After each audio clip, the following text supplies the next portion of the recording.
Assalamualaikum warahmatullahi wabarakatuh. Saya dari kelompok E akan mempresentasikan tugas K3LH dengan tema 1 yaitu ergonomi. Dan sebagai anggota kelompok E yaitu saya Takbir, kedua Devi Anggreni, ketiga Muhammad Arif Rahmat, dan keempat Panji Dwinanta. Ergonomi melindungi tenaga kerja. Ergonomi dalam sistem kerja melindungi tenaga kerja dari dampak negatif. Penggunaan peralatan kerja. Ergonomi memungkinkan tenaga kerja untuk bekerja dalam posisi tubuh yang alami dan nyaman sehingga menimbulkan risiko cedera dan meningkatkan produktivitas.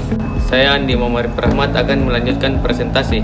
Meningkatkan keselamatan dan kesehatan kerja. 1. Mengurangi risiko cedera. Ergonomi membantu mengurangi risiko cedera akibat gerakan berulang, postur tubuh yang tidak tepat, dan beban kerja yang berlebihan. 2. Meningkatkan produktivitas. Tenaga kerja yang nyaman dan sehat dapat bekerja lebih efisien dan produktif. Ini berdampak positif pada kinerja perusahaan. 3. Menciptakan lingkungan kerja yang aman. Penerapan ergonomi menciptakan lingkungan kerja yang lebih aman dan sehat sehingga meminimalkan risiko kecelakaan dan penyakit akibat kerja.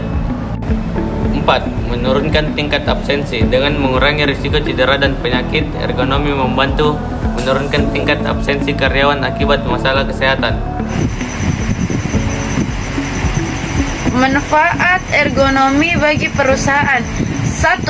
Meningkatkan produktivitas. Ergonomi dapat meningkatkan produktivitas tenaga kerja dengan mengurangi kelelahan, rasa sakit, dan ketidaknyamanan. Kedua, menurunkan biaya. Ergonomi dapat mengurangi biaya pengobatan, kompensasi pekerja, dan kehilangan produktivitas akibat cedera dan penyakit. Yang ketiga, meningkatkan moral karyawan. Ergonomi dapat meningkatkan moral karyawan dengan menciptakan lingkungan kerja yang lebih aman, nyaman, dan sehat. Implementasi ergonomi di tempat kerja. 1. Identifikasi risiko. Langkah pertama adalah mengidentifikasi potensi risiko ergonomis di tempat kerja, seperti pekerjaan yang membutuhkan gerakan berulang atau beban berat. 2. Evaluasi dan uji coba. Setelah mengidentifikasi risiko, lakukan evaluasi dan uji coba terhadap solusi ergonomis yang tepat untuk mengurangi risiko tersebut. 3. Pelatihan dan edukasi. Melatih tenaga kerja ergonomi dan teknik kerja yang aman dan dapat membantu mereka memahami pentingnya ergonomi dan menerapkannya dalam pekerjaan mereka. Adapun yang keempat, pemantauan dan evaluasi. Pemantauan dan evaluasi secara berkala terhadap penerapan ergonomis sangat penting untuk memastikan bahwa solusi yang diterapkan efektif dan berkelanjutan. Pentingnya ergonomi untuk masa depan kerja. 1. Peningkatan otomatisasi.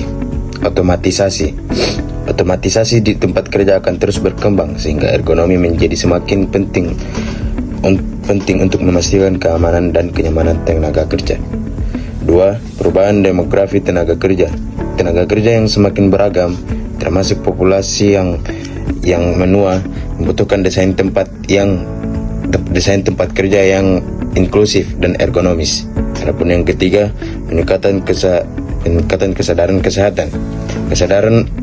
Kesadaran masyarakat tentang pentingnya kesehatan dan keselamatan kerja akan semakin tinggi sehingga penerapan ergonomi menjadi sangat penting. Contoh penerapan ergonomi di berbagai sektor. 1. Sektor perkantoran. Kursi kerja yang ergonomis, keyboard yang ergonomis, meja kerja yang dapat disesuaikan, dan pencahayaan yang memadai. 2. Kesehatan. Desain tempat tidur yang nyaman, peralatan medis yang ergonomis, pelatihan tentang teknik mengangkat pasien yang aman. 3. Industri manufaktur. Peralatan kerja yang dirancang ergonomis, desain workstation yang optimal, dan program pelatihan tentang teknik kerja yang aman. Yang terakhir adalah kesimpulan. Ergonomi merupakan faktor penting dalam menciptakan lingkungan kerja yang aman, nyaman, dan produktif. Menerapkan prinsip-prinsip ergonomi, perusahaan dapat melindungi tenaga kerja, meningkatkan produktivitas, dan menciptakan budaya kerja yang sehat.